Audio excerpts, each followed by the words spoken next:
Alhamdulillah, Alhamdulillah alladzi arsala rasulahu bil huda wa dinil haqq yudhiruhu ala dini kullihi walau karihal musyrikun.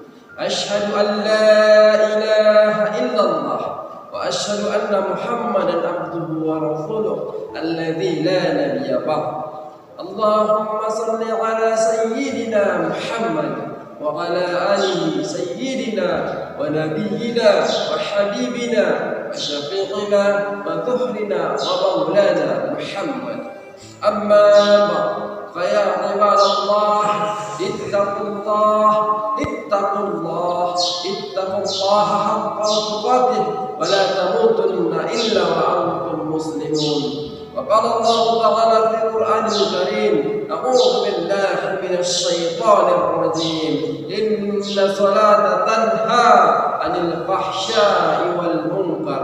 وقال رسول الله صلى الله عليه وسلم: الصلاة ضمان الدين، الصلاة مفتاح الجنة، الصلاة مفتاح الخير. صدق الله العظيم وصدق رسوله الكريم ونحن على ذلك من الشاهدين والحمد لله رب العالمين. Ma'asyiral muslimin rahimakumullah. Bersyukur kita kepada Allah dengan lafaz alhamdulillah yang telah memberikan kita begitu banyak nikmat, terutama nikmat iman dan Islam serta nikmat kesehatan dan kesempatan, sehingga pada hari ini, saat ini, detik ini kita masih dapat beribadah kepadanya, mengingatnya serta memujinya. Bersolawat kita kepada Rasulullah sallallahu alaihi wasallam dengan ucapan Allahumma salli ala sayyidina Muhammad wa ala alihi sayyidina Muhammad. InsyaAllah dengan tulusnya kita bersolawat kepadanya, dengan ikhlasnya kita bersolawat kepadanya, dijadikanlah kita kelak sebagai golongan umatnya yang mendapatkan syafaatnya di yaumil hisab kelak. Amin, amin ya rabbal alamin. Saudaraku yang dimuliakan Allah subhanahu wa ta'ala, mengawali khutbah Jumat ini dari mimbar yang mulia ini, khatib berwasiat wabil khusus untuk diri khatib pribadi dan kita semua. Marilah senantiasa kita meningkatkan keimanan dan ketakwaan kita kepada Allah Subhanahu wa taala. Marilah kita gunakan setiap detik umur kita ini untuk senantiasa menjalankan segala perintahnya dan menjauhi segala larangannya. Ikhwani ibadallah, pada Jumat kali ini khatib akan membahas pentingnya menjaga sholat. Sebahagian dari kita terkadang memperhatikan ibadah lain tetapi melupakan sholat 5 waktu. Di bulan Ramadan banyak orang yang berpuasa tetapi tidak sholat atau sholatnya bolong-bolong. Ketika Idul Adha yang malas sholat pun ikut berkurban.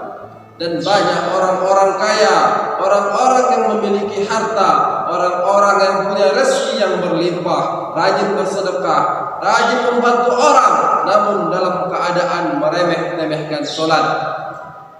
Bahkan ada yang mengatakan, yang penting saya sudah baik, sering bersedekah dan sering membantu orang. Saudaraku yang dimuliakan Allah subhanahu wa ta'ala, wallahi, demi Allah, tidak akan diterima amal soleh seseorang yang tidak memperhatikan solatnya, yang meremeh-temehkan solat. Rasulullah sallallahu alaihi wasallam bersabda, "As-salatu miftahul khairun." Solat adalah kunci segala kebaikan.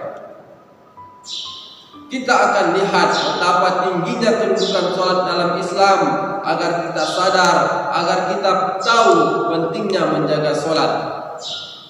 Yang pertama, as-salatu imanuddin.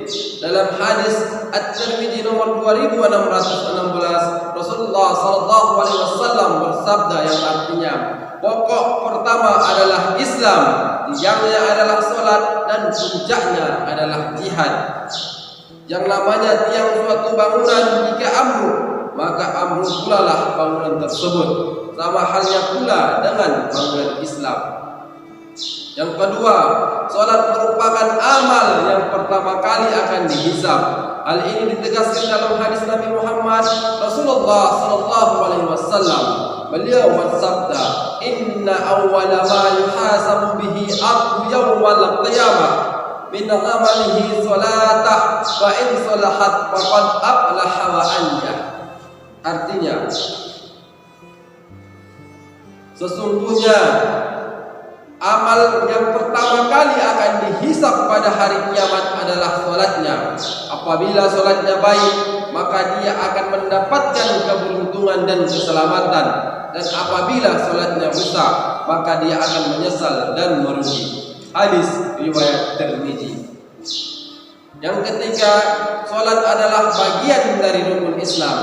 Rasulullah sallallahu alaihi wasallam bersabda yang artinya, Islam dibangun atas 5 perkara, yaitu bersaksi bahwa tiada Tuhan kecuali Allah dan bersaksi bahwa Muhammad adalah utusannya, mendirikan salat, puasa di bulan Ramadan, menunaikan zakat, berangkat haji bagi yang mampu. Hadis riwayat Bukhari nomor 8 dan hadis riwayat Muslim nomor 16. Ma'asyiral muslimin rahimakumullah, kita bisa tidak berangkat haji dengan alasan kita tidak mampu. Kita juga bisa tidak berpuasa di bulan Ramadan dengan alasan kita sakit, dan kita bisa menggantinya ketika kita sudah sehat atau dengan membayar fidyah. Namun Allah Subhanahu wa taala tidak memberikan alasan kepada kita untuk meninggalkan salat. Jika kita tidak bisa berdiri, kita disuruh duduk. Jika kita tidak bisa duduk, kita disuruh berbaring atau tidur. Jika kita tidak bisa tidur, kita disuruh menggunakan bahasa isyarat dengan mengedipkan mata kita atau dengan bahasa isyarat lainnya.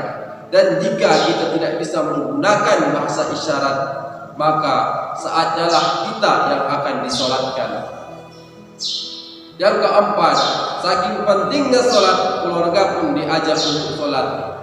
Rasulullah sallallahu alaihi wasallam bersabda yang artinya, perintahkanlah anak-anak kalian untuk solat ketika mereka berumur 7 tahun.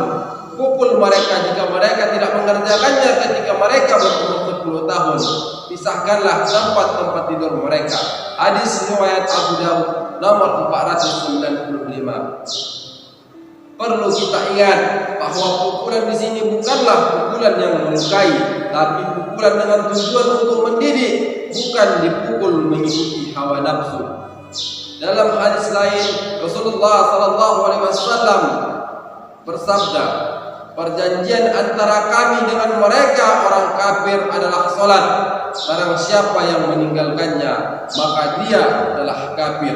Hadis riwayat Ahmad dan Tirmizi. Ma'asyiral muslimin rahimakumullah, dari Abdullah bin Amr bin Al-As radhiyallahu anhu, Nabi Muhammad Rasulullah sallallahu alaihi wasallam pernah menceritakan tentang salat. Beliau bersabda yang artinya, siapa yang menjaga salat, maka ia akan mendapatkan cahaya, mendapatkan petunjuk, dan mendapatkan keselamatan kelak pada hari kiamat.